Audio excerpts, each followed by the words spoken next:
Aditya Degree Colleges, leading companies లో 10,000 plus placements with 13.5 lakhs highest package. నేటి సమాజంలో మానవ సంబంధాలకు అస్సలు విలువ లేకుండా పోతోంది. వివాహేతర సంబంధాలు పచ్చని సంసారాలు చిచ్చు పెట్టడమే కాక హత్యలకు దారితీస్తున్నాయి. పెళ్లైన వాళ్ళు కాని వాళ్ళు తమకిష్టమైన వాళ్లతో డేటింగ్ లో ఉంటున్నారు. ఇంతకాలానికి ఇద్దరి మధ్య విభేదాలు రావడంతో ఒకరినొకరు చంపుకునే స్థాయికి వెళ్తున్నారు. ఖమ్మం జిల్లాలో ఓ మర్డర్ మిస్టరీని ఛేదించారు పోలీసులు. ఇందుకే ఆమె ఎవరు, ఎందుకు హత్య చేశారు, దీని వెనుక ఎవరున్నారు, హత్య గల కారణాలేంటో చూద్దాం.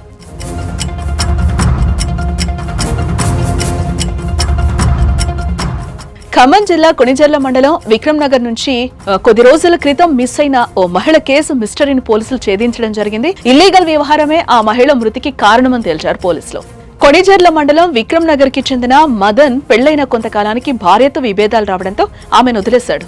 కామేటిపల్లి మండలం టేకులపల్లికి చెందిన 40 ఏళ్ల హస్తి అనే మహిళతో వివాహితర సంబంధం పెట్టుకుని 6 ఏళ్లుగా సహజీవనం చేస్తున్నాడు. ఆమెకు అప్పటికే 2 పిల్లలు, భర్తను వదిలేసి ఉంటుంది. ఆమె పెద్ద కూతురికి పెళ్లి కాగా రెండో కూతురు తండ్రి వద్ద ఉంటుంది. అయితే హస్తికి పిల్లలు పుట్టరని తెలిసి మరో మహిళను 2 ఏళ్ల క్రితం పెళ్లి చేసుకున్నాడు. కొంతకాలంగా అందరూ కలిసి ఒకే ఇంట్లో కాపురం ఉంటున్నారు. ఈ మధ్య కాలంలో ఇంట్లో గొడవలు పెద్దవి కావడంతో హస్తిపై విసుగు చెందాడు మదన్. ఈ క్రమంలోనే ఆమె అడ్డు తొలగించుకోవాలని అనుకున్నాడు.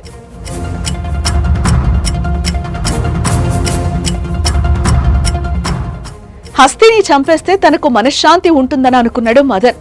ఈ క్రమంలోనే కొణిజర్ల బస్వపురానికి చెందిన చెల్ల నాగేశ్వరరావు తమ్మిశెట్టి నరసింహారావుతో పథకం వేశాడు. రెండో భార్యకు చేతపడి చేసి చంపేస్తే ఎలాంటి గొడవలు ఉండవని హస్తికి మాయమాటలు చెప్పాడు మదన్. అందుకోసం ఎవరికీ తెలియని ప్రదేశానికి వెళ్లాలని ఈ నెల 6న సూర్యాపేట జిల్లాలోని అటవీ ప్రాంతానికి తీసుకువెళ్లాడు. అప్పటికే అక్కడ మాటు వేసి ఉన్న నాగేశ్వరరావు నరసింహారావులతో కలిసి నోట్లో పసరు మందు పోసి గొంతు నిలిమి చంపి అక్కడి నుంచి ఏం తెలియనట్లు ఆటోలో వెళ్లిపోయారు. చుట్టుపక్కల వాళ్లు హస్తి గురించి అడిగితే 2 ఆడవాళ్లతో గొడవపడి ఎటో వెళ్లిపోయిందని చెప్పాడు.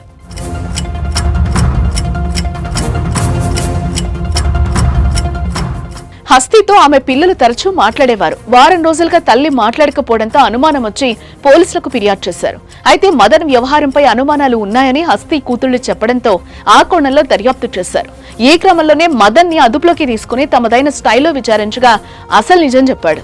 అతను ఇచ్చిన సమాధానం మేరకు ఘటనా స్థలానికి వెళ్లి చూడగా అప్పటికే కుళ్లిన స్థితిలో ఉన్న హస్తి మృతదేహాన్ని గుర్తించారు. కేసు నమోదు చేసి మదన్ అదుపులోకి తీసుకున్నారు. అతనికి సహకరించిన 2 పరారీలో ఉన్నారని పోలీసులు అంటున్నారు.